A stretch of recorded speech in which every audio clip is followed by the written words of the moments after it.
Hörmətli izləyicilər, əsas sualın canlı yayımda xoş gördük. Gündəmin aktual mövzularını müzakirə edəcəyik. İki əsas mövzumuz var. Birincisi, dekabrın 2-sində Ermənistan və Avropa İttifaqı arasında imzalanmış gündəlik deməli, Avropa İttifaqı Ermənistan tərəfdaşlığı üçün yeni strateji gündəlik. Yəni bu Ermənistan və Avropa İttifaqının münasibətlərinin bundan sonraki inkişaf trayektoriyasını əks etdirir.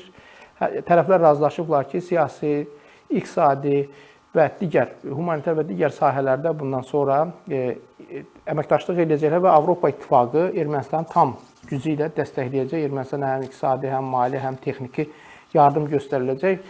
Bu plan eyni zamanda Azərbaycan və Ermənistan arasındakı sülh prosesinə də təsir göstərə bilər. Azərbaycanda ekspert dairəsi hesab edir ki, tərəflərin razılaşdırdığı gündəlikdə bir sıra narahat edici məqamlar var. Bunlar həm Bakıda mühakimə olunan ermənilərin məsələsi ilə bağlıdır, həm Qarabağdan köçmüş ermənilərin məsələsi ilə bağlıdır. Eləcə də digər mövzular var. Bu haqda verilişimizdə danışacağıq. Daha sonra Birləşmiş Ştatların prezidenti Donald Trump'ın diktəsi ilə hazırlanmış Amerikanın yeni strategiyası bizim regiona verilir. Bu strategiyada indiyə qədər alışdığımız prinsiplər, beynəlxalq prinsiplər demək olar ki, dəyişdirilir. Birləşmiş Ştatlar hesab edir ki, bundan sonra regionda Rusiya-Ukrayna müharibəsini sabitləşdirmək lazımdır. Rusiya ilə Amerika arasında tərəfdaşlıq münasibətlərini bərpa etmək lazımdır. Eləcə də Avropa ilə, Çinlə və s. Münasibətlər sistemi yenilənir. Bundan başqa Birləşmiş Ştatlar elan edir ki, ancaq Amerikanın maraqlarına toxunan məsələlərə müdaxilə olunacaq və heç bir ölkə üçün Amerika öz demokratik standartlarını tətbiq etməyə çalışmayacaq. Biz dünən, daha doğrusu 2 gün əvvəl ATƏT-in Nazirlər Şurasının 32-ci iclasında da Birləşmiş Ştatların mövqeyini gördük. Birləşmiş Ştatlar ATƏT-dən öz prinsiplərini yeniləməyi tələb edir. Bura həmçinin ATƏT-in Demokratik Təsisatlar və İnsan Haqları Bürosunun fəaliyyətinin yenidən qurulmasını əks etdirir. Bu qurum məlumdur ki, üzv ölkələrdə seçki proseslərini monitorinq və müşahidə edir və Birləşmiş Ştatlar bu sistemin dəyişdirilməsinə tərəfdardır. Və beləliklə Amerikanın elan etdiyi yeni qlobal strategiya Azərbaycana, eləcə də regiona, dünyaya necə təsir göstərəcək? Bu haqda danışacaq. Qonağımız tanınmış politolog Zaur İbrahimlidir. Bəyanin paylaşım başlayırıq. Zaur bəy, xoş gördük. Minnətdarım yayımıza qatıldığı üçün. Üzrlü sayın, uzun danışdım girişdə. Çünki mövzumuz izah eləməyə ehtiyacı var. Hər ikisi yeni məsələləri əhatə edir. İlk növbədə Ermənistan və Avropa İttifaqının razılaşması. Bu regionda Ermənistan üçün yeni bir çağırışdır və bu çağırış Bakıda hesab edirlər ki, ekspert dairəsi hələ ki, Azərbaycan maraqlarına toxunur. Xüsusilə Azərbaycan-Ermənistan sülh gündəliyi üçün müəyyən suallar yaradır. Nə düşünürsünüz bu barədə? İlk növbədə qeyd edək ki, bu sənəd indi imzalandı. Sənəd Avropa İttifaqı ilə Ermənistan arasında tərəfdaşlığın gücləndirilməsi üçün gündəlik müəyyən edir, yəni yol xəritəsi müəyyən edir. Bu, gələn il Ermənistanda keçiriləcək parlament seçkiləri ilə əlaqədardır. Avropa İttifaqında çox ciddi narahatdırlar ki, Moldovada olduğu kimi Rusiya son ana qədər proseslərə müdaxilə etməyə çalışacaq, müdaxilə edir. Bu müdaxilə daha da güclənəcək. Və çox böyük narahatlıq var ki, Moskva burada seçkiləri Gürcüstan nümunəsində olduğu kimi tamamilə götürə bilər. Bu isə Avropa İttifaqı üçün hazırda ən arzu olunmaz ssenarilərdən biridir. Bu, Cənub Qafqazda Rusiyanın geosiyasi tarazlığı öz xeyrinə dəyişməsi üçün çox böyük imkanlar açar. Avropa İttifaqı bunu hazırda öz xarici siyasət prioritetlərindən biri hesab edir. Söhbət Cənub Qafqazda Rusiyanın maraqlarını bəlli bir məsafədə saxlamaqdan söhbət gedir. Biz həmin günlərdə Brüsseldə səfərdə idik. Biz vətəndaş cəmiyyətinin nümayəndəsi kimi Şərq tərəfdaşlıq ölkələrinin qeyri-hökumət təşkilatlarının sammitində iştirak edirdik. Və Ermənistan Xarici İşlər Nazirliyi də həmin sammitdə çıxış elədi. Cənab Rarat Mirzoyan çıxış elədi və Azərbaycanla münasibətlərin normallaşması və sülh gündəliyi ilə bağlı pozitiv açıqlamalar verdi. Bununla belə tərəflər arasında imzalanmış bu sazişdə ölkəmizi narahat edən 2 əsas məqam var. Birinci məqam burada Qarabağdan könüllü köçmüş Qarabağ ermənilərinə bağlıdır. Bu gündəliyin maddələrindən birində qeyd olunur ki, Avropa İttifaqı bu köçürülmüş şəxslərin hüquqlarını müdafiə etmək üçün həm Ermənistana kömək edəcək, həm də özü səy göstərəcək. Biri budur. İkincisi isə yenidən Avropa İttifaqı maddələrindən birində bəyan eləyir ki, o Bakıda hərbi əsirlərin geri qaytarılmasına və mühakimə olunan şəxslərin hüquqlarının müdafiəsi ilə bağlı Ermənistanla birgə işləyəcək və bunun üçün səy göstərəcək. Və bu həm də ikitərəfli münasibətlərin gündəliyində olan məsələlərdən biridir. Avropa İttifaqı belə bir formulirovka ilə çıxış edib. İlk baxışda burada birinci məsələdə Avropa İttifaqı sanki müəyyən qədər neytral mövqe tutur. Formulirovkalarda, yəni cümlənin yazılışındakı köçürülmüş şəxslər, biz adətən bizim rəsmi açıqlamalarda bu könüllü köçmüş şəxslər kimi qeyd olunur. Burada könüllü sözünü çıxarıblar, köçmüş şəxslər ilə, köçürülmüş yox, köçmüş şəxslər ifadə edirlər. Əslində, biraz da köçmüş də elə könüllü köçmüş deməkdir. Amma Avropa İttifaqı burada rəsmi Bakının gözləntilərini doğrultmadı. Çünki yazıncatsa Azərbaycan o mövqedən çıxış edirdi ki, həm ABŞ-la yeni münasibətlər sistemində, həm Avropa İttifaqı ilə yeni münasibətlər sistemində o yanaşmanı irəli sürürdü ki, Azərbaycan-ABŞ münasibətləri, Azərbaycan-Avropa İttifaqı münasibətləri Azərbaycan-Ermənistan münasibətləri ilə şərtlendirilə bilməz. Azərbaycan-Ermənistan münasibətləri tam bir ayrı blok məsələdir, ayrı istiqamətdir. Azərbaycan-Vaşinqton və Brüssel münasibətləri tam fərqli bir məsələdir. Amma Brüsseldə artıq görünür ki, bu yanaşmanı o qədər də diqqətə almadılar. Brüsselin yanaşması bəlli idi. Burada rəsmi Bakını daha çox narahat edən və hələlik ki, bu ekspertlərin dili ilə bəyan olunur. Avropa İttifaqı mövqeyində bunu gözləmək olardı, lakin Paşinyan iqtidarından biz daha təmkinli mövqe gözləyirik.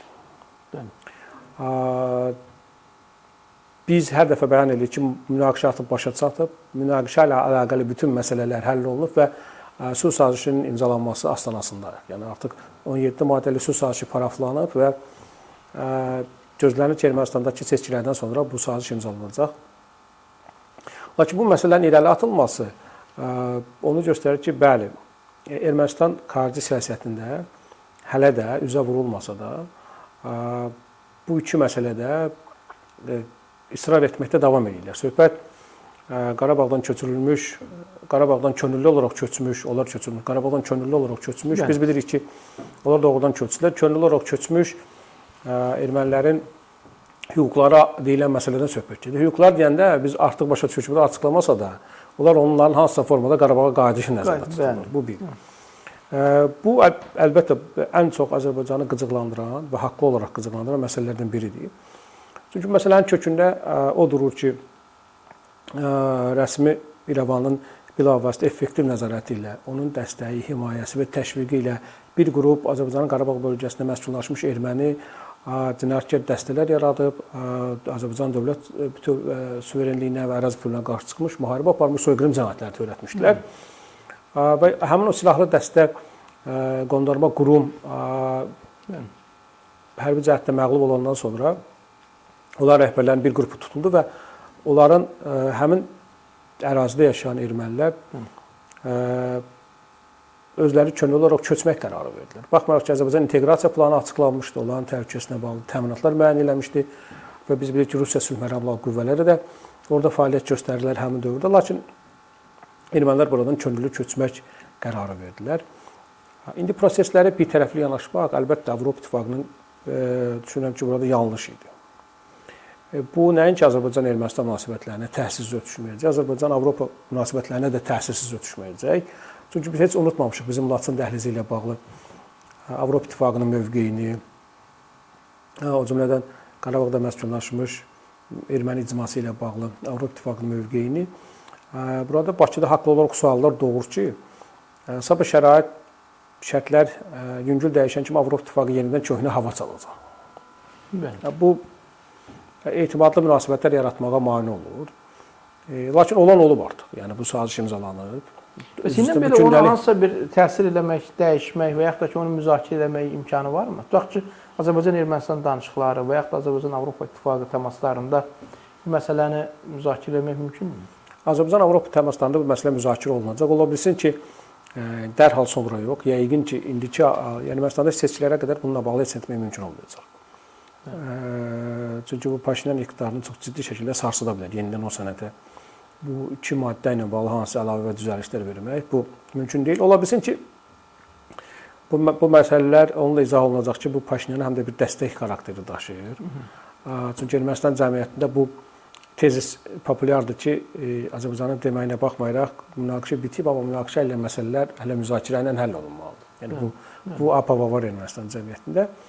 Ona görə də ola bilsin ki, elə bu məqamla sahib var. Ola bilsin ki, bunu Azərbaycan rasional izah edəcəklər və perspektiv də göstərəcəklər ki, Ermənistandakı bu təhdid, təhlükə dövrü bitəndən sonra artıq bu gündəlik yenilənə bilər. Bu gündəlik yeniləndə bu məsələlərə də baxıla bilər. Ola bilsin ki, Azərbaycana bununla bağlı zəmanətlər verəcəklər. Siz diqqətlə baxsaq, siz 2 dəfə də çıxışınızda qeyd elədiniz. Bəli, Azərbaycanda bununla bağlı hələ rəsmi açıqlama yoxdur. Rəsmi Bakı burada təmkinini qoruyur. Çox böyük ehtimalla da diplomatik münasibət göstəriləcək. Çünki hamı başa düşür ki, Ermənistanda kritik vəziyyətdir. Artıq yanvardan faktiki olaraq daha intensiv şəkildə seçki kampaniyası başlayacaq. İyunun 7-sində seçkilər təyin olunub. Baxmayaraq ki, Paşinyan hazırda həm müxalif rəqiblərinə qarşı çox ciddi hücumdadır. Kilsəyə demək olar ki, müqavimətini qırıb. Lakin bu o demək deyil ki, Paşinyanın yeni sürprizlər gözləmir.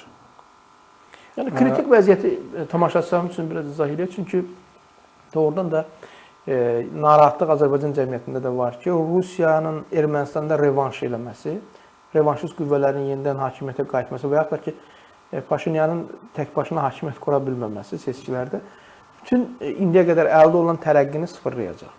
Rusiya Qafqazda yəni indiki status quo-nu Ermənistandan dəyişə bilər. Bəli, öz xeyrinə dəyişə bilər. İkincisi, izləyicilərimiz üçün aydın olsun, söhbət müharibə olacağından getmir. İndi revanşist qüvvələr də deyirlər ki, biz müharibə eləməyəcəyik. Ermənistanın hazırda hərbi əməliyyatlar aparmaq potensialı da ona imkan vermir. Hətta hərbi əməliyyatlar aparsa belə bu onun ziyanlı olacaq. Yəni indiki rasional təhlil eləsək, eyni zamanda Türk amili nəzərdən götürülməməliyik, ABŞ amili nəzərdən götürülməməliyik. Söhbət hərbi əməliyyatlardan getmir. Çox incə və vacib məqam var. Söhbət sülh prosesini başa çatdırmamaqdan gedir. Bəli. Rusiyanın istədiyi status quo qalır. Bəli, Rusiyanın istədiyi status quo qalır. Əvvəlki status quo-da hansı ki, Azərbaycan Qarabağ bölgəsi və 7 rayon işğal idi. Bu da ziyan çəkən tərəf Azərbaycan idi. Rusiya üçün fərqi yoxdur. Rusiya münaqişə idarə edir. İndi tutaq ki, revanşistlər hesab edir ki, ziyan çəkən Ermənistandır. Rusiya üçün yenə işini dəyişmir. Rusiya yenə münaqişə regionu idarə edir. Yəni hal-hazırda sülh prosesinin başa çatmaması o demək ki, xarici müdaxiləyə imkan qalır. Rusiya meyilli qüvvələr hakimiyyətə gəlsə və yaxud hakimiyyət formalaşmasında hansısa formada iştirak etsələr, lap ümumiləşdiricə siyasi təsirləri artsa, onda Azərbaycan da sülh prosesini yekunlaşdırmağa qoymayacaqlar. Yəni belə çıxır ki, Paşinyan Avropa İttifaqı ilə sazişdə, bu razılaşmada həm də Azərbaycanın sülhə nə qədər ehtiyac duyduğunu bilərəkdən müəyyən şərtləri zorlayıb. Orada bu cür də qiymətləndirmək olar. Bu belə deyək, bədbin ssenaridir. Bəli. Eyni zamanda rasional və nikbin ssenaridə demək olar ki, hər halda Paşinyan gözləyir ki, Azərbaycan onu başa düşməlidir bu məsələdə. Mən onu demək istəyirəm. İndi əlbəttə siyasətdə heç vaxt imkanlar tükənmir. Bu da mümkündür. Lakin ola bilər ki, heç bu fikir də yoxdur. Sadəcə olaraq Avropa İttifaqından xahiş ediblər ki, seçki ərəfəsi daha güclü dəstək verilsin. Həmin o iki məsələ olsa daha güclü dəstək olacaq. Niyə? Ermənistan vətəndaş cəmiyyətinin nümayəndələrinin Azərbaycana səfərindən sonra mən Ermənistan daxili müzakirələrə baxdım və bizim öz həmkarlarımızla da müzakirə aparmaq imkanımız oldu. Orada yenə də iki əsas məsələdir. Birinci əsas məsələ, bunu bizim üzümüzə çox rahat deyə bilirlər ki, hərbi əsirlər və mühakimə olunan şəxslər bunu rahat deyirlər. Biz də qeyd edirik ki, hərbi əsirlər məsələsi yox. Bizim bütün hərbi əsirləri Ermənistana qaytarıb. İndi mühakimə olunanlar konkret 15 nəfər Azərbaycan ərazi bütövlüyünə qarşı, insanlıq və bəşəriyyət əleyhinə qarşı cinayət törətmiş şəxslər. 23 nəfər deyirlər. Hal-hazırda 15-i hal-hazırda hakim qarşısına çıxır. Bəli. Və burada biz qeyd edirik ki, Gəncəni bombalamağa, dinc sakinləri bombalamaq əmr verənləri biz necə azad edə bilərik? Yaxud Bərdə rayonunda dinc məhəllələri vuran, raketlə vuran və körpələrin ölümünə səbəb olan insanlara necə biz azad gedin deyə bilərik? Halbuki bunların özləri ictimai olaraq bunu etiraf ediblər. Yəni hətta Azərbaycanda məhkəmədən qabaq da özləri ictimai olaraq açıqlama veriblər, deyiblər ki, əmrləri biz vermişik. Biz bunu necə bağışlaya bilərik? Bu bir məsələ.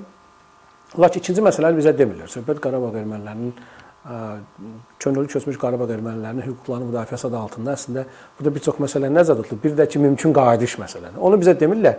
Amma Paşinyana iki əsas sual verilir həmişə parlamentdə və o cümlədən dediyim kimi ictimai nümayəndələrindən ki, bu iki məsələni niyə Azərbaycanla müzakirələrdə qaldırmırsan?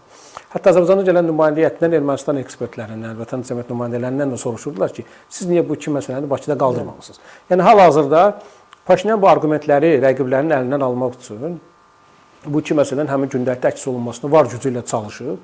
Görünür, Avropada da bu təhdidi nəzərə alaraq onu güzəşt eləmək üstünlük veriblər.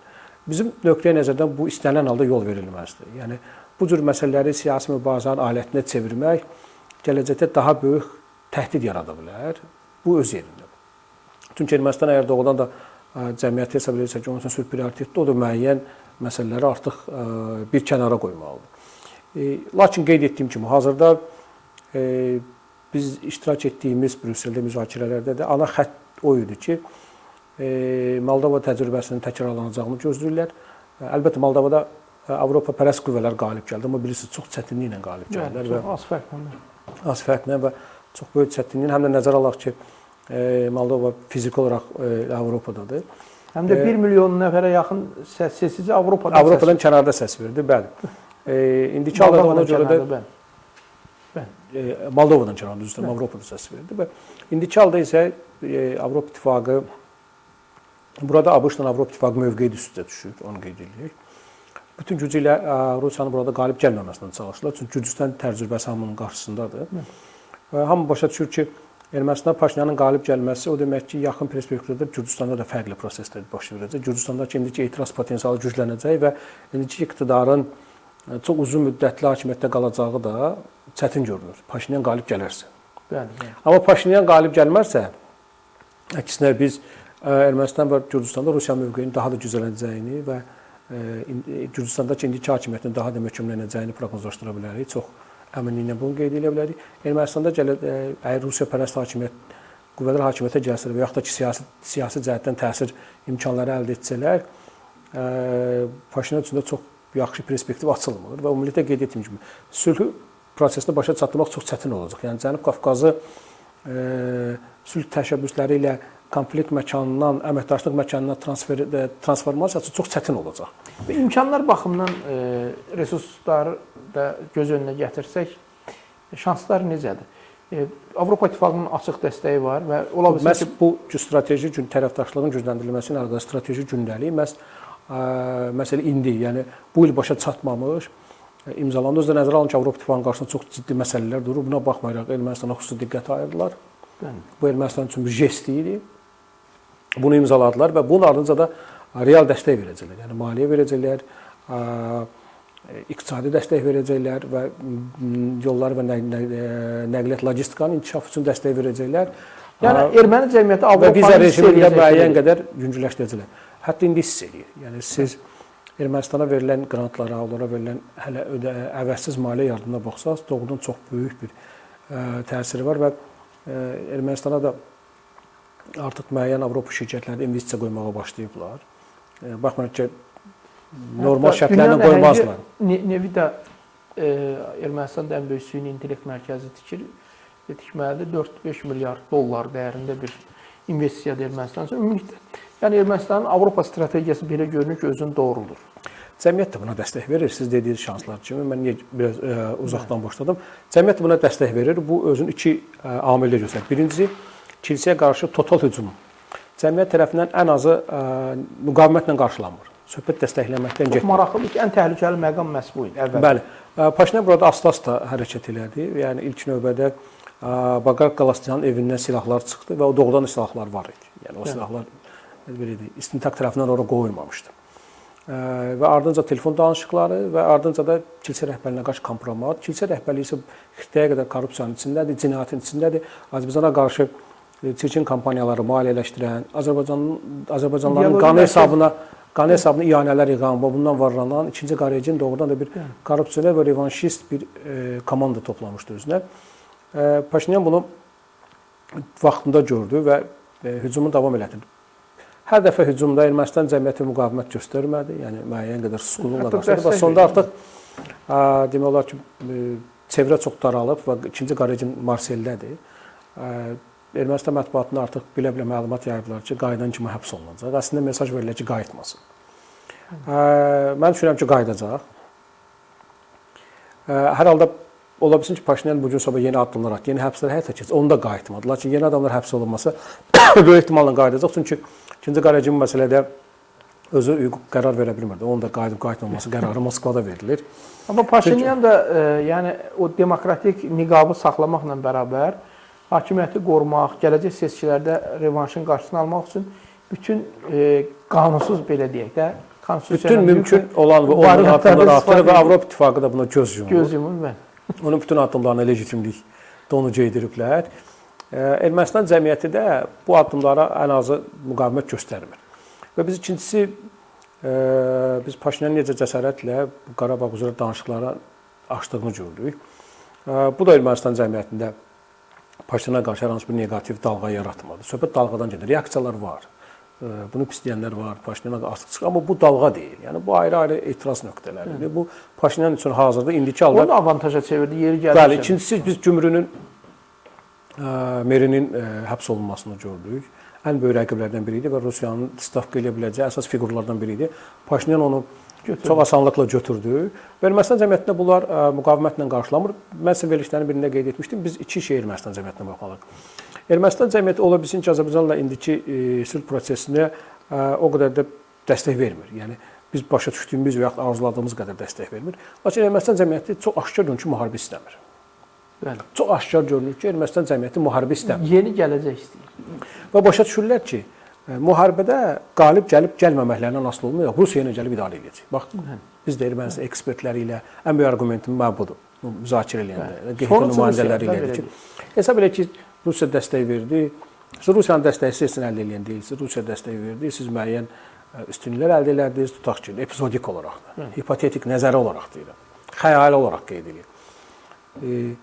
Siz hər hansı bir uğurunuzu, söhbət hərbi sahədə, revanşist sahədə uğurunuzu, hətta ideoloji mənada saxlamaq üçün mütləq Rusiya möhtac qalacaqsınız.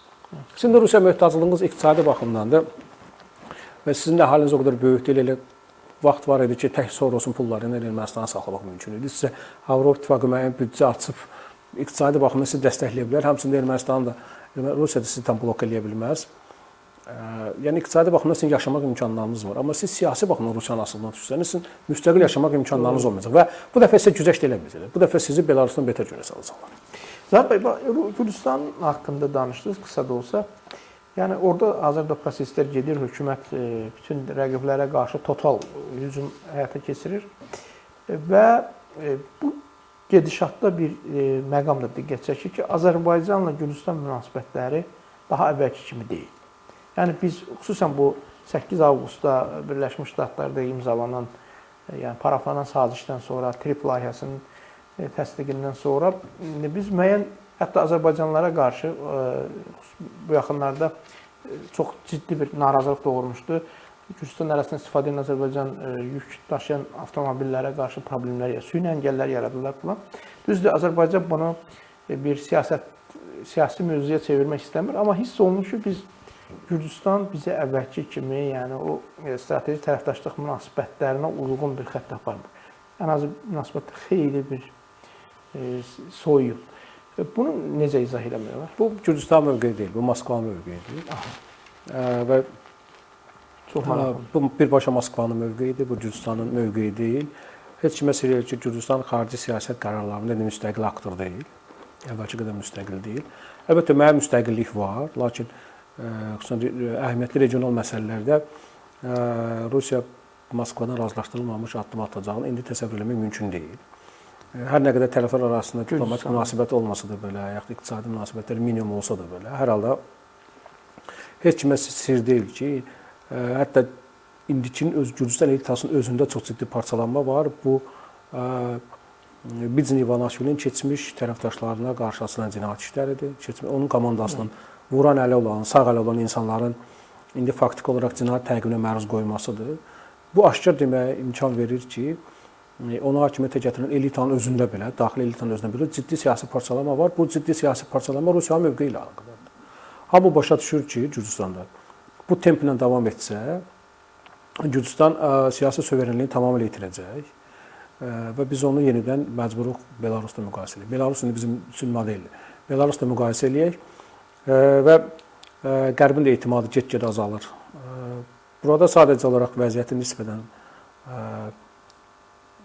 xilas edir Gürcüstandakı etiraz aksiyaları və Gürcüstan cəmiyyətinin heç bir halda Rusiya meyliliyi qəbul etməməsi. Aydın Gürcüstan cəmiyyətini seçim qarşısına qoydular ki, ya müharibə, ya da ki, İvanişvilin qələbəsi. Gürcüstan İvanişvilin qələbəsinə səs verdi.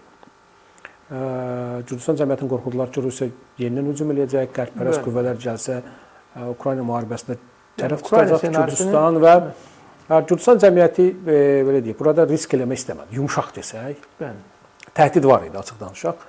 Əlbəttə, o ssenarilə gerçəkləşən ssenarilər deyil, amma belə deyək, Gürcüstan cəmiyyəti bir də buna cəhd eləmək istəmədi və indiki komandanı hakimiyyətdə saxladı. Biz indiki dövrdən əvvəlki dövrə baxsaq, indiki dövrdə indiki iqtidar Rusiyadan daha çox asılıdır, nəinki əvvəlki dövrdə. Bu açıq görünür.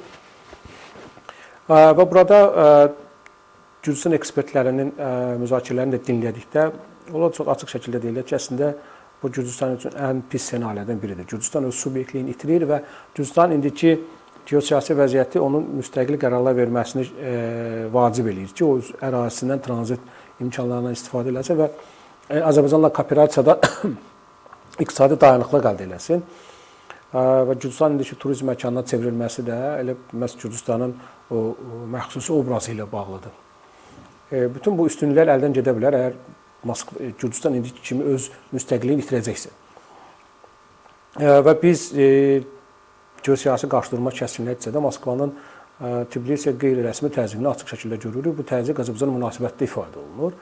Mən düşünmürəm ki, Rusiya təsiri o qədər olacaq ki, Gürcüstan açıq şəkildə Azərbaycanla münaqişəli vəziyyət yaratmağa çalışacaqlar. Müəyyən qədər təzyiq edirlər, bu Moskvanın mesajıdır.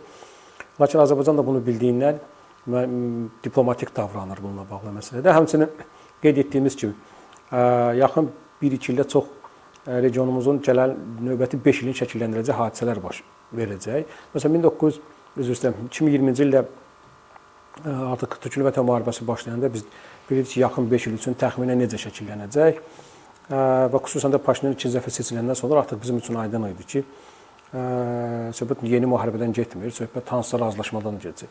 Yəni, növbəti 5 ilimizi 2020-ci ildə artıq verilən qərarlar müəyyən elədi və xüsusən Ermənistan cəmiyyətinin Nikol Paşinyanı seçməsi 2020-ci il iyunun 20-sində bu bizim 25-ci ilə qədər, yəni hətta gələn ilə qədər bizim ümumi siyasi durumumuzu müəyyən edən əsas faktor oldu. İndiki özündə də, yəni qarşıda Ermənistana yeni seçkilər gəlir. Hazırda biz Trumpın regionuna çox ciddi marağını görürük. Çox Amerika Birləşmiş Ştatları doğrudan hazırda TRIP layihəsini, yəni Zəncər dəhlisinin açılmasına çox aktiv səy göstərirlər. Bu açıq şəkildə görünür. Bu iki hadisə eyni zamanda Ruslar da müqaviməti artırıblar və biz Pezeşkiyan komandasında İranda müəyyən qədər regional proseslər artıq müəyyən qədər dözümlü yanaşmasının şahidini görürük. Onlar da başa düşdülər ki, yəni Zəncər dəhlizi açılmaqla yəni İranın geosiyasi faciəsi baş verməyəcək. Əlbəttə bu onlar üçün arzu olunmaz ssenaridir, lakin hazırda buna qarşı çıxmağa gücləri çatmır və ya hesab edirlər ki, buna qarşı çıxanda daha çox itirirlər. Yəni onlar üçün artıq bu mövqe müəyyən qədər sabitləşib qalır Rusiya faktoru. Qeyd etdiyimiz kimi, əgər bu üç amil birləşib müəyyən uğurlu nəticələr versə, Rusiya təsiri də azalacaq. Rusiya təsiri azalanda avtomatik Gürcüstanda da müəyyən imkanlar yaranacaq. Bunu da nəzərə almaq lazım. Yəni bu keçid, bu yaxın bir il yarım keçid dövrüdür. Yəni yeni şərtlərin formalaşması üçün fəaliyyət dövrüdür. Belə qoyaq. Yeni şərtlərin fəaliyyət dövrüdür və belə olan halda da bu müddətdən də Moskva maksimum istifadə etməyə çalışacaq. Ona görə də Gürcüstanın indiki mövqeyi hər halda bu Gürcü cəmiyyətinin mövqeyi deyil və mən əminəm ki, Azərbaycanın Gürcü cəmiyyətinə çox böyük təsir imkanları var. Sadəcə olaraq indi Azərbaycanda açıq qarşıdurmaya getmək istəmir. Moskvadan gələn təsirlərə qarşı söhbət Gürcüstan hökumətindən və cəmiyyətindən getmir. Düşünürəm ki, il yarımdan sonra, yəni proseslər, hətta bir ildən sonra bu proseslər sürətlənəndən sonra və Ermənistanda vəziyyət aydınlaşandan sonra artıq Azərbaycan buna uyğun yeni bir strategiya qoyacaq. Burada kilit ölkə yenə Ermənistandır. Burada kilit hadisə Ermənistandakı siyasi iqtidarın necə formalaşacağıdır. Əgər bu qeyd etdiyim ki, Paşinyan komandası əsasən hakimiyyəti əlində saxlaya bilsə, düşünürəm ki, Cənub Qafqaz üçün daha yaxşı, uğurlu bir ssenari əldə etmək mümkün olacaq. Yox, əgər negativ proseslər olsa, Azərbaycan yeni strategiya ortaya qoymaq olacaq. Bununla da bağlı Azərbaycan artıq indidən addımlar atır. Təşəkkür edirəm Zahir bəy. Burada Qərbin dəstəyi xüsusən vacibdir. Avropa İttifaqının Cənubi Qafqaza marağı təbiidir. Yəni Qafqazı tərəfdaş kimi görürlər və gələcəkdə inteqrasiya proqramları da var. Amma Birləşmiş Ştatların strategiyası dəyişib və biz Tramp hökumətinin elan etdiyi yeni təhlükəsizlik strategiyasında Rusiyanın Amerikanın münasibətlərinin yeni bir fərqli məzərədə olacağını görürük. Avropanın münasibətlərinin yəni İkinci Dünya müharibəsindən sonra əsaslanan, yəni Avro-Atlantika blokundan xeyli fərqlənəcəyini görürük. Artıq biz tərəfdaşlar, müttəfiqlərdən daha çox rəqiblər görürük müstəvidə və Birləşmiş Ştatlar bütün oyun qaydalarını dəyişir, belə deyək. Və Rusiya Birləşmiş Ştatların tərəfdaşı rolunda görülür. Ən azı Ukrayna müharibəsi sabitləşməlidir, Rusiya ilə Amerika münasibətləri sabitləşməlidir və təbii ki, bu da Azərbaycan kimi postsovet ölkələrinə, Cənubi Qafqaz regionuna təsirsiz ötüşməyəcək. Buradakı Amerikanın strategiyası necə təsirləndirə bilər? Avropa-Amerika münasibətlərindəki fərqlər, siyasətlərindəki fərqlər bizim regiona necə təsir edə bilər? Rusiya bundan necə istifadə edə bilər? Bu da maraqlıdır. Mən istəyirəm bu haqda danışaq. İlk növbədə qeyd edək ki, hazırda Tramp komandasının açıqladığı milli təhlükəsizlik strategiyası əslində rəsmi Vaşinqtonun bir il ərzində atdığı addımların vahid çərçivədə birləşdirilməsidir. Sir deyil ki, Amerika Birləşmiş Ştatlarının xarici siyasətində iki əsas prioritet var. Biri Qərb yarımkürəsi, Amerika Birləşmiş Ştatları öz yarımkürəsini məsuliyyət zonası elan edib və Cənubi və Şimali Amerikada daha da möhkəmlənməyə çalışır. Bu bir istiqamət. İkinci istiqamət isə Çinlə rəqabət və Sakit Okean bölgəsində möhkəmlənməkdir. Bu iki prioritet var. Hər iki prioritetdə də Amerika Birləşmiş Ştatları daha Avropaya, Yaxın Şərqə, Afrika qitəsinə daha az enerji sərf etməyə çalışır. Daha az resurs sərf etməyə çalışır. Dünyada öz maraqlarına aid olmayan məsələlərə resurs xərcləmək tamamilə doğrudur. Bunun da səbəbi var. Yox, resurslar olsaydı böyük məmnuniyyətlə xərcləyərlər. Xarici dövlət borcu gəlib 36 milyard dollara çatıb. Trilyon. ABŞ-da trilyon özü istəyirəm və ABŞ-da büdcə defisiti elə 2 trilyondur. Yəni təsəvvür edirsiniz, hər il 2 trilyon bu artır büdcə defisiti və yaxın perspektivdə də bunu bağlamaq imkanları yoxdur. Ona görə də ABŞ yeni reallıq yaratmalıdır. Və ABŞ bu yeni reallıq yaradır. Bu Tramp komandası ilə əlaqəli deyil. Bu Trampın şıltaqlıqları, dəcəllikləri ilə əlaqəli deyil. Bu hazırda yaranmış zərurətlə bağlıdır. Artıq bu ABŞ-da ilk profitlə büdcə Bill Clinton vaxtı olur. Ondan sonra hər il bu arta gedir və dövlət borcu da fantastik şəkildə arta gedir və hamı başa düşür ki, bu artıq sabun çöpüdür. Bu gün bu sabun çöpü partlayacaq. Və bu sabun çöpüyünün partlamaması və yumşaq partlaması üçün ABŞ yeni reallıq yaratmalıdır və resurslar cəlb etməlidir. Ona görə də ABŞ hazırda Çinlə rəqabəti fokuslanıb. Hal-hazırda ABŞ-ın qlobal hegemonluğuna real alternativ yarada bilən ölkə Çindir. Çinlə effektiv rəqabət isə Rusiya ilə sövdələşmələrdən keçir. Hamı başa düşür ki, Avrasiya qitəsini gözünün önünə gətirin. Hamı başa düşür ki, nəhəng Rusiyanın resursları Çindən strateji asılılığı artsa, yəni o həddə gəlib çatsa da artıq geri dönüş mümkün deyil. Bunun əlamətləri də var. Onda Çini məğlub etmək qeyri-mümkündür. Çin bütün gücünü demək Avrasiyaya yayacaq və hətta Hindistan kimi ölkələrin rəqabəti belə Çin üçün heç bir təhlükə törətməyəcək. Çin Avrasiyada çox güclüdür. Biz Pakistanla o münasibətlərini gördük, faktiki olaraq hərbi ittifaqını gördük. Əslində bu Pakistanın Çindən strateji asılılığıdır. Biz Mərkəzi Asiyada Çinin artdığını görürük. Misal üçün, qonşu Türkmənistanın dövlət büdcəsinin 85% Çinə satılan enerji daşıyıcılarına formalaşır. Digər bu tipli rəqəmlər də var. Yalnız Qırğızstanın dövlət büdcəsinin, dövlət borcunda Hindistan 40%-ə çatmayıb. Üzrə, Çin 40%-ə çatmayıb. Bir daha təkrar edirəm.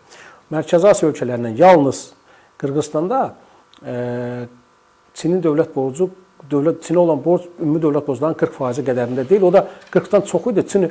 Qırğızstan hökuməti çox ciddi addımlar atdı. Başa düşdülər ki, bu artıq təhdid səviyyəsinə gəlir. Ciddi addımlar atdı və müəyyən qədər xarici vəsaitlər cəlb edir, o borcu 40%-dən aşağı salırlar. Digər ölkələrdə bu artıq arta gedir. Yəni Çinə olan borc ümumi dövlət borcunun 35-40% həcmindədir.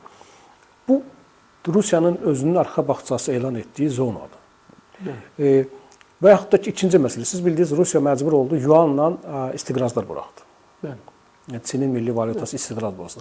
Bu o demək ki, artıq bu proses sürətlənsə, Çindən asılılıq geri dönməz səviyyəyə gəlib çatacaq. Moskva da bunu başa düşür, Vaşinqton da bunu başa düşür. Hazırda Moskva ilə Vaşinqtonu birləşdirən məhz budur. Moskva istəmir ki, Çindən strateji asılılıq vəziyyətinə düşsün və bilir ki, yaxın 2-3 il davam edərsə, bu prosesin qabağını alan olmayacaq. Vaşinqton da bunu başa düşürlər. Ona görə də siz baxın, Ukrayna münaqişəsi bir yana, bunlar hər iki ölkə ayrıca danışıqlar aparır. Bircə iqtisadi layihələr, Arktika ilə bağlı layihələr, enerji daşıyıcıları ilə bağlı layihələr, hamı başa düşür ki, Rusiya məcbur olsa $10 da çatacaq. Rusiya öz milli təhlükəsizliyinə yəni, nefti quyuda saxlamayacaq ki, qazı quyuda saxlamayacaq ki, çıxarıb satacaq. Hamı bilir ki, yeni qaz yataqlarından $20-22 satırlar təbii qazı Çinə. Yəni çox ucuz qiymətinə, belə deyək, su qiymətinə satırlar.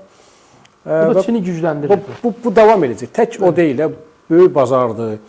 İkincisi, bunun təhlükəsizlik tərəfləri var, xüsusi xidmət tərəfləri var və bütün bunlar Moskvanı Ukraynadan, Vaşinqtonu Ukraynadan çox narahat edir. Yəni Ukrayna münaqişəsi elə bir yeni vəziyyət yaratdı ki, Çinin indikindən daha sürətlə böyümə imkanları var. Yəni ABŞ ola bilsin proqnozlaşdırılır ki, Çin bu templə inkişaf edəcək, bu mərhələdə belə güclənəcək. Amma indi Rusiyanın resursları imkan verir ki, Çin sürətlə böyüyür və ABŞ ona çata bilmir. ABŞ ona çata bilmir və həmçinin Çinin daxili iqtisadi problemləri də var. Onu da Rusiyanın resursları hesabına həll edirlər. Və bütün dünyada bunu görür və dünyada artıq yeni bir güc mərkəzinin formalaşdığına əmin olur. Və bu gün Rusiya yuanla istiqraz buraxırsa, bu ABŞ üçün həyəcan siqnalıdır və sabah başqa bir ölkədə, Braziliyada, məsələn, digər bir ölkədə yuanla istiqraz buraxılacaq. Bunları nəzərə almaq lazımdır.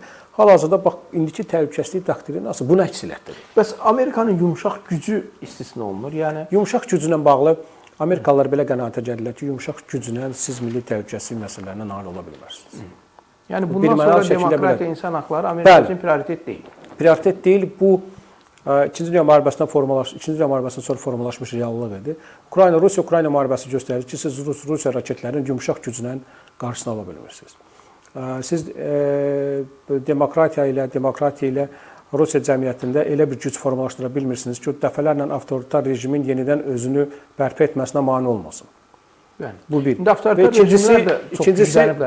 İkincisi, yeni informasiya texnologiyaları tamamilə yeni bir reallıq yaradıb və bu belə bir total nəzarət yaradır və siz yumşaq güc üçün özünüzü açarkən artıq eyni zamanda özünüz də yumşaq gücün manipulyasiyasına çevirirsiniz. Digər bir ölkənin də yumşaq gücünün manipulyasiyasına çevirirsiniz. Ona görə də hal-hazırda həmin o qlobal demokratik proyeksiya deyirdik də, Amerika Birləşmiş Ştatları insan haqlarının universal dəyəri elan etmişlər, bunu BMT nizamnaməsində hökmləndirmişlər və həmin o universal dəyərləri də qoruyan müvafiq beynəlxalq məhkəmələr sistemi yaratmışlar. BMT-nin Təhlükəsizlik Şurası var idi, onun sanksiya tətbiq etmə imkanları var idi və belə universal dəyərləri qorumaq üçün universal dövlətlər üstü mexanizmlər də yaratmışlar. ATƏT də onlardan biri idi, siz çıxışınızda qeyd edərsiniz. Çünki bunların heç biri işləmədi. Bunların heç biri işləmədi və ona görə də Amerika Birləşmiş Ştatları hazırda bu doktrinadan tamamilə imtina edir. İkincisi, transatlantik əməkdaşlıq dediyimiz ənənəvi ABŞ-Avropa münasibətləri, ənənəvi ABŞ-Avropa münasibətləri, üstəgəl Britaniya münasibətləri xarakterini dəyişir. Amerika Birləşmiş Ştatları bəyan edir ki, Avropa komfort zonasından çıxmalıdır. Avropa artıq özünü müdafiə etmə iqtidarında olmalıdır. Maliyyələri var, iqtisadiyyatları var. Niyə də hərbiləri olmasın? Və bunun üçün də hesab edirlər ki, əgər Rusiya ilə üz-üzə qalan Avropadır, Rusiyanın təhdidi altında qalan Avropadır və Avropa özünü və öz yaxın qonşularını özü müdafiə etməlidir. Bunun üçün Avropa cəmiyyətləri də komfort zonasından çıxmalıdırlar. Siz təsəvvür edin, Almaniyada sorğu keçirdilər ki, biz məcburi hərbi çağırışı bərpa eləyib, bu əksəriyyət yoxdur.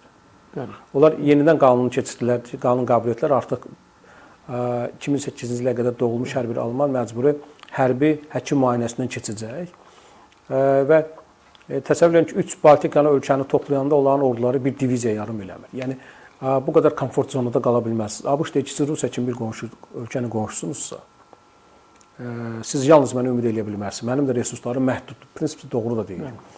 və indiki iqtisadi vəziyyət həmin qlobal səviyyədəki məhsuliyyət zonasını saxlamağa imkan vermir. Ona görə də Avropa öz məhsuliyyətini özlərinə götürməlidir.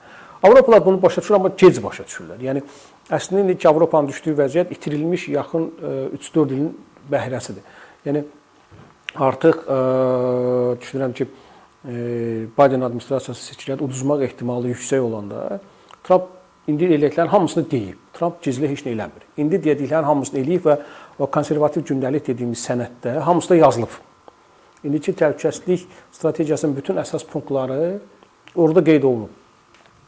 Avropa yenidən Trumpla dil tapmağa çalışdı, yenə iqtisadi resurslarla şirikləşdirməyə çalışdılar ki, ABŞ strategiyasını dəyişsin və yaxud da biz gözləyək Trump getsin, yenidən hansısa digər administrasiya gəlsin və biz yenidən öz komfort zonamızda yaşayaq. Amma başa düşməlidir ki, dünya dəyişib. Yəni Rusiyanın 2022-ci il 24 fevraldan sonra dünya dəyişdi. Bunu biz də tədricən hiss elədik. Amma Avropa öz mahiyyəti itibarilə bunu daha tez dərk etməli idi, buna uyğun addımlar atmalı idi. Bütün bunların hamısı yenə gəlir Ukraynanı dəstəkləməli. Əgər Ukraynanın strateji olaraq yenə də bax itirilmiş bir ildən danışırıq. Trump hakimiyyətə gələndə məsələ bəlli idi. Yəni ilk cəhdlər oldu və məlum oldu ki, alınmır. Yəni həmin dövrdən Avropa daha qətiyyətli mövqedə çıxış etsəydi, indi düşünürəm ki, daha fərqli bir məsələlər ortaya çıxardı. Bir sözlə desək, Avropaya siyasət qayıtmalıdır. Avropanı artıq texnokrat liderlər idarə edə bilməz ki, biz rəqəmlərə baxaq, iqtisadi qərarlar verək. Elə ona görə də Avropa siyasi qərarlar vermək lazım. Amerikanın yeni strategiyasında Avropadakı ultrasağ partiyaların ideologiyalarının dəstəklənməsi. O liderləri yetişdirən o ideologiyalardır, o partiyalardır. Hansı ki biz 2-ci Dünya müharibəsi ərəfəsində ondan sonra biz Avropada o liderləri görmüşük ki, yəni doğrudan da indiki dövrlə müqayisə edəndə siyasi partiyanın liderləri, yəni indi Avropa çox belə miskin görünür. Boz görünür. Bəli. Yəni Rusiya dronları sizin sərhədinizi keçirsə, siz orada texniki qərar verə bilmərsiniz. Bəli. Siz siyasi qərar verməlisiniz. Çıxıb deməlisiniz ki, biz sona qədər özümüzü müdafiə edəcəyik. Bu siyasi bəyanatdır. O başqa məsələ ki, sənin texniki resursun var, yoxdur, filan.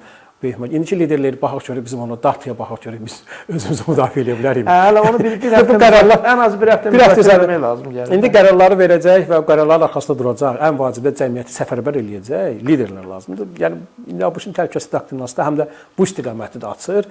Qeyd etdiyimiz kimi ABŞ bəyan edir ki, açırmı Zahir bəy? Bax, həm Avropada ultrasağın dəstəklənməsi, hansı ki bunlar Rusiya ilə çox yaxındırlar. Hətta bir çoxu Gazpromun, Rusiyanın kəşfiyyatının müxtəlif maliyyə mənbələrindən qidalanıb böyüyüblər. Bəli. Yəni Trump onlara dəstək elan edir. Hansı ki vitse-prezident Vance Münhen Təhlükəsizlik konfransında bildirmişdi ki, Avropada söz azadlığı, seçki hüquqları pozulur. Yəni bu partiyalara qarşı hüquqlar pozulur. Onları dəstəkləmək lazımdır. Bu Amerikan strategiyasıdır. İndi də onu milli strategiya yazıblar. Bax bu amil Rusiya münasibətinin dəyişməsi. Yəni Rusiyanın Çinə verməmək, Rusiyanın resurslarını Çinə verməmək, Rusiyanı Amerika öz orbitində saxlamaq və eləcə Avropada Rusiyanın imkanlarını genişləndirmək, belə deyək, qapanmış imkanları açmaq. Yəni bu Avropanın özünün təhlükəsizliyi üçün nə deməkdir? Tamamilə ciddi risklər var. Lakin ABŞ perspektivindən baxanda Rusiyanın güclənib ABŞ-a qarşı çıxmasına çox uzun illər lazım. Hətta bu mümkün olub olmayacaq məsələsi. Avropada güclənir. Amma Çin qapını döyür. Yox, siz təhlükəni, təhdidi onun həcminə görə qiymətləndirirsiniz.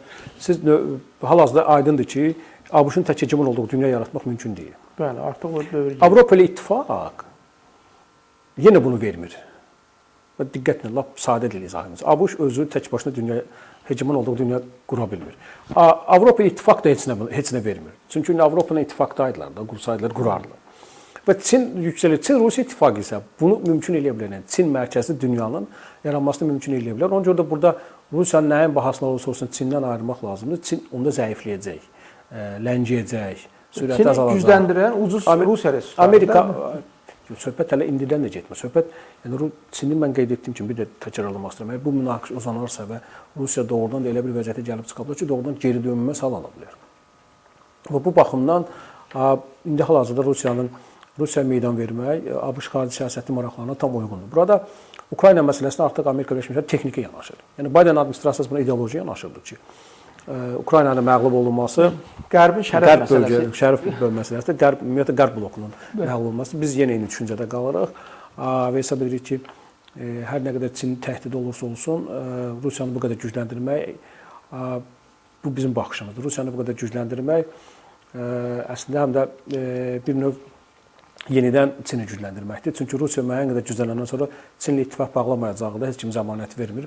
Amerikalılar hesab edir ki, onlar müəyyən sövdələşmələrlə bunu edə biləcəklər, amma tarix göstərir ki, bu çox çətin məsələdir. Prinsip etibarı ilə bəli, burada Ukraynanı qorumaq və Ukraynanı qorumaqla Rusiyanın neytrallığına nail olmaq daha uyğun strateji olardı. Amma sadəcə Trump administrasiyası buna resurs xərcləmək istəmir. İndi burada tarixi missiya gəlir Avropanın üzərinə ilçinməli. Avropa artıq doğrudan tarixi məsuliyyət götürməlidir. Mənə sual verdilər ki, bu 28 maddəli Trumpın irəli sürdüyü planı Ukrayna xalqı qəbul edəcək ya yox. Mən qeyd edim, sual əslində belə qoyulmalı deyil. Sual qoyulmalı ki, bunu Avropa qəbul edəcək ya yox. Amma bunu qəbul etməsə, bunun arxasında duran real addımlar atacaq. Ukrayna xalqı tarix səhnəsinə çıxıb öz sözünü deyib, 4 ildir qəhrəmancasına vuruşur, vuruşmaqda da davam eləyir. İmkanlar olduqca da vuruşacaqlar. Orada da müəyyən problemlər var, nüanslar var, hər cəmiyyətdə olduğu kimi. Lakin indiki halda əgər Ukrayna bundan sonra da qətiyyətlə dəstəklənməyəcəksə, Ukrayna xalqına yalan vəd vermək də olmaz. Bu düşünürəm ki, insanlığa qarşı bir cinayətdir. Əgər onlar özlərində güc tapıb ən azı Ukraynanın müqavimətini əhəmiyyətli dərəcədə gücləndirməyəcək addımlar atmayacaqlarsa, gücləndirəcək addımlar atmayacaqsa, mən düşünürəm ki, elə Ukrayna müharibəni bəlkə elə indiki etapda bitirsə yaxşıdır. Burada yenə də gəlirik əsas söz, əsas məsuliyyət, yenə tarixi məsuliyyət düşür Avropa İttifaqının üzərinə. Bəli. Yeri gəlmişkən hazırda bu gün də Miami'də Ukrayna və Amerika arasında danışıqlar davam edir. Ukraynadan 2 yüksək rütbəli rəsmi həm baş qərargah rəisi, həm də Rüstəm Umerov Miami'dədir və Prezident Trumpın kürəkəni aparır danışıqları və deyəsən sonra Amerika rəsmiləri də qatılıblar. Və yeni strategiyada Ukraynanın qorunması qeyd olunur. Yəni Amerika Ukraynanın suverenliyini qorumağa zəmanət verir. Amma Rusiya ilə bayaq qeyd etdiyimiz yəni strateji anlaşma, Rusiyada münasibətlərdə strateji sabitliyə nail olmaq Ukrayna üçün əlbəttə ki, risklər yaradır. Yəni bu baxımdan yaxın perspektivdə hansısa bir anlaşma mümkündürmü sülh mövzusunda? Burada yenə də mövqe düşür Avropa İttifaqının üzərinə. Burada Ukrayna tərəfinin o qədər çox böyük seçimi yoxdur. Hal-hazırda ABŞ 2 məsələdə razılaşmağa çalışır. Ərazi itkilərin Ukrayna ilə razılaşdırmağa çalışır. Yəni ki, bu 4 vilayətin hamısını tamamilə vermək və Krımı de jure tanımaq. NATO məsələsi həllini tapacaq. Prinsip etibarilə hansısa formalovkada həllini tapacaq. Yəni NATO prinsipal məsələ deyil. Amma ikinci məsələ, prinsipal məsələ təhlükəsizlik zəmanətidir. Burada 2 ənvac məsələdir. Birincisi Rusiyanın siyasi müdaxiləsinə yol verməmək. Yəni Rusiya dilinin statusunu bərpa etməmək, Rus dilini. İkincisi Ukrayna Pravoslav kilsəsini, Rusiya Pravoslav kilsəsini asli vəziyyətə salmamaq, yəni əvvəlki statusunu qaytarmamaq. Və üçüncüsü dərhal indiki komandanın hakimiyyətdən getməsi, Zelenski komandasının hakimiyyətdən getməsi tələbləridir. Bunlar yerinə yetirilsə, demək olar ki, Ukrayna üçün heç də yaxşı gələcək vəd olunmur. Bu bir aspekt. İkinci aspekt isə təhlükəsizlik zəmanətlərinə bağlıdır. Təhlükəsizlik zəmanətlərinin çox real həlli var. Orada da 2 aspekt var. Birinci aspekt odur ki, Ukrayna ordusuna məhdudiyyət verilə bilməz. İkinci aspekt odur ki, Ukrayna müdafiə sənayesinə çox güclü investisiya qoyulmalıdır və Ukrayna müdafiə sənayesi bu həddə inkişaf eləməlidir ki, özünü qoruya bilsin və yaxud da ki, Ruslar bir də hücum etməyə cəhd eləməzlər. Həmin komponentin davamı isə odur ki, ya hərbi, xarici kontingent yerləşməlidir, xarici qüvvələr yerləşməlidir. Ya da Ukrayna ikitərəfli müqavilələr bağlamalıdır ki, erkən müdaxilə üçün hüquqi öhdəliklər götürülsün. Yəni bu şərtlər olarsa, müharibə indiki halda Ukraynanın düşünürəm ki, maraqlarına cavab verər indiki halda. İndiki halda yəni bu şərtlərlə getmək. Bundan aşağı şərtlər o demək ki, gələcəkdə Ukrayna yenə də eyni təcavüz ssenarisi üzləşə bilər. Qeyd etdim, bu şərtlərin də yerinə yetirib yetirilməməsi yenə Avropadan asılıdır. Əgər Avropa İttifaqı, Amerika Birləşmiş Ştatları əmin olsalar ki, Ukrayna sona qədər Avropa İttifaqı tərəfindən müdafiə olacaq, onlar Rusiya ilə daha sərt danışacaqlar. Məsələ buradadır. Həm də Avropalıların sərt mövqeyi nə qədər qəribə olsa da Amerikalıların əlini gücləndirir. Burada hər şeyin görünən tərəfinə baxmayın da, biraz görünməyən tərəfinə də baxın və yenə də tarix səhnəsinə çıxmalıdır Böyük Britaniya və Avropalılar. Onlar doğrudan da Trump inandıra bilsələr ki, onlar son ana qədər Ukraynanı dəstəkləyəcəklər real sözlərlə. Yəni hərdən 1-2 milyard artırmaq yox, real olaraq və doğrudan da Rusiya aktivləri ilə bağlı cəsarətli qərarı qəbul edilsin. Yəni prinsip etibarilə Rusiyanın bütün çağırışları qəbul etməyə hazır olduğunu nümayiş etdirsələr, mən düşünürəm ki, Tramp administrasiyası çox sadə şəkildə Rusiya ilə dil tapacaq. Bu rusların da danışığa çox ehtiyacı var. Siz baxsanız, Putin hakimiyyəti hər vəsilə can atır bu danışıqları bitirsin. Hər nə qədər desələr də Rusiya üçün yaxın 2 il faciəli bir 2 il olacaq. Hətta 2026-cı ilin özü belə çox çətin olacaq və 2026-cı ildə Rusiya cəmiyyəti çox deqrativ, Rusiya cəmiyyətini çox geri salacaq, dağıdıcı yaralar vuracaq proseslər başlayacaq. Və xüsusən son hücumlar göstərdi ki, çox böyük canlı itki verilir və o itkinin yerini doldurmaq mümkün. Həddindən böyük, yəni miqyası çox dəhşətli olan bir itkilər verilir. Həftəyə 7000 insan itkisindən söhbət gedir Rusiya tərəfdən. Bu çox böyük itkilərdir və bu itkilərin də cəbhədəki vəziyyəti sarsıdacağı hələ real görünmür. Yəni Ukraynanın sonuncu kiçik ay-2 hücumları da göstərdi ki, hərbi dəstək artarsa Ukrayna müqaviməti saxlaya bilər. Yəni bu baxımdan yenə qeyd edirəm, burada əsas ABŞ-ın mövqeyi aydındır, Rusiyanın mövqeyi aydındır. Burada mövqe qoymalı olan tərəf Avropa İttifaqı. Avropa İttifaqı mövqeyi aydındır. Lakin məsələ budadır ki, Rusiyanın Rusiya və Avropa İttifaqı qoymaq istəyirlər olar. Yox, bəli. Məsuliyyəti Trampın üzərinə. Bəli, Tramp da bu məsuliyyəti artır. Doğru olaraq Amerika perspektivindən yanaşdıqda, Amerika mövqeyinə yanaşdıqda çox doğru addım atır. Yəni Amerika maraqlarının nöqteyi nəzərindən yanaşdıqda doğru addım atır və indi yenə deyirəm, burada tarix səhnəsinə çıxmalıdır Avropalılar. Yəni Avropalılar Rusiya ilə strateji qarşıdurmanı göz önünə alsalar, indi də alıblar, amma bu ardınca məzmun verilməlidir, bu real addımlar atılmalıdır. Onda mən düşünürəm ki, Ruslar da gözləyəcək Amerika Birləşmiş Ştatlarından mövqeyi möhkəmlənəcək. Bəs sonda bu Rusiyanı şirinlikləndirmək, belə deyək, Amerikanın yeni doktrinası Rusiya üçün necə böyümək və yaxud da ki, imperial ambisiyaları genişləndirmək və ya davam elətdirmək imkanı yaradır təbii ki. Və bizim vəziyyətimiz necə olacaq? Cənub Qafqazla bağlı vəziyyət fərqlidir o baxımdan ki, həm Mərkəzi Asiya, Cənub Qafqaz, Çinlə rəqabətdə ABŞ üçün strateji platform kimi nəzərdən keçirilir.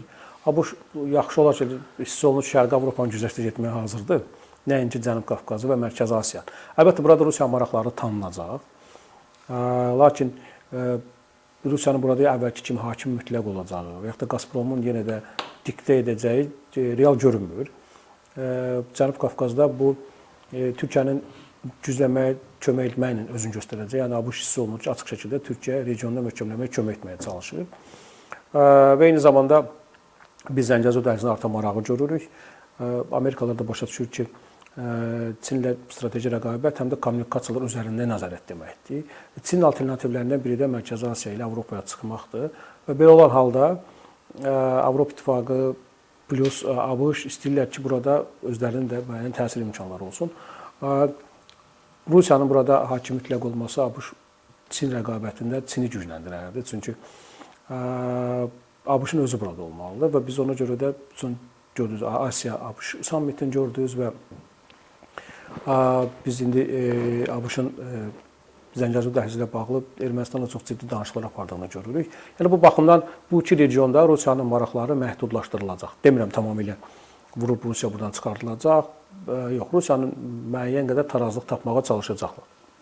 Sabah çox təşəkkür edirəm. Maraqlı müzakirə üçün minnətdaram sizə. Sağ olun. Hörmətli izləyicilər, biz tanınmış politoloq Zahir İbrahimli ilə gündəmin aktual mövzularını müzakirə elədik. Maraqlı verilişimiz oldu. Bəyənin, paylaşın, minnətdaram.